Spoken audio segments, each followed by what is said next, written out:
So Mrs. Chapman had her snake story, and you can be sure I was listening carefully. My daddy said, "You know that gal?" That was the way my daddy talked. He said, "Every day that baby gets out and goes somewhere. Every time we finish eating, she not in the house. She outside somewhere. Tomorrow, I'm going to watch and see where is she going." So that next day, my daddy and my mother watched me when I got down with my little pan and went on outside. They didn't feed me on a plate. It was a little pan. When I went out the door, they watched me, my daddy and my mother. And as a little old thing, I huddled up to a bushy place where my daddy said there used to be an old well. I went on up there. Daddy said, "Oh, Lord, I wonder, where's my baby going?" I huddled on, went on up to the well, and I sat down there, you know. And when I huddled up there, a great big snake came up out of that old well. That well was filled in with a lot of trash and bricks and things. The snake come waddling on out to my plate, and I take him and give him some of my food. He opened his little mouth and licked the food, and I took what was left and ate it myself. My daddy said he liked to faint it when he seen that. He didn't know what to do when he seen that. He got him a stick, but the snake went back down in the hole before he could get there to kill it. So he burned it up instead. And every evening at that time, I would go back out there with my plate and just cry. Just cry. I wasn't big enough to speak, and I would just cry and cry and cry. They said they hated to kill him, but they had to get rid of him. I don't know how long I'd been doing it. They had been noticing it for quite a while, that I was feeding the snake. It looked like I had done made the rest of my life with that snake. Now I traveled up into the Mississippi Delta, which, as you all know, is a very different world from the hills in Vicksburg. And I visited and recorded and photographed and filmed in the most dreaded place in Mississippi, Parchman Penitentiary. When you go into Parchman, you're not in there alone, and all of you know Brother, Where Art Thou?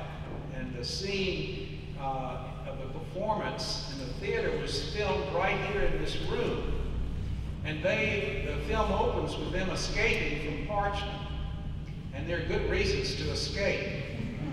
You're not in Parchman more than a few weeks before you lose your name and you get a nickname that's associated with something that is part of your character. This former inmate's nickname was Have Mercy, and this is how he got that name. They was beating a man to death one day, and this very man had been chopping cotton. He told them, "Spare my life. Here's the grass, here's the cotton. You can beat me to death, but that's all I can do. I can't do no more." The sun was beating down, and I say, "Look here, don't you hear the man say, 'Spare life,' and he doing all he can do? There's more work days than one. Have mercy on that man and let him up from there. Don't hit him another lick." They started to calling me Have Mercy. I went in there in 29. I left in 37. I got the name there, and it followed me out here. Have Mercy.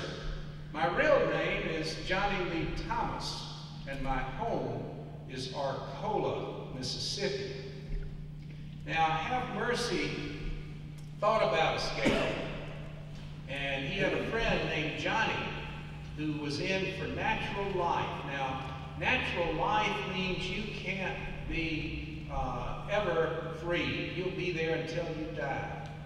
And Johnny got a letter from his wife saying, I didn't realize you were in for natural life. She said, I'm going to get married because I'm not going to stay unmarried the rest of my life. And Johnny got upset. And he told Have Mercy, he said, I'm going to go home and kill my wife, and then I'll come back to the penitentiary. And Have Mercy said, you don't do that, Johnny. But the prison inmates were guarded by trustees who were other inmates that had rifles to guard the inmates. And one of those trustees was named Old Timer. He was 95 years old. And Johnny figured in the hot sun, Old Timer being his age, he could throw his head up in the air, and the sun would be in Old Timer's eyes, and he would run over him and escape. So this is what happened. About the time us all got us rows started, Johnny throwed that head up in the air and lit out. He runned over Old Timer. The captain, he said, look out, Old Timer. That's one you just as well let go. Old Timer said, oh no. Captain said, I bet you $25. Old Timer said, wait a minute. I said to myself, run, Johnny, run. Run, Johnny, run. He was aping, too, getting across that field. They were still standing up talking. Old Timer told him, Captain Tom, he said, what this gun sight on here for? There he is, right on the end of the gun barrel. I said, run, Johnny, run. Captain Tom said, I bet you $25. Old Timer said, I bet you 25.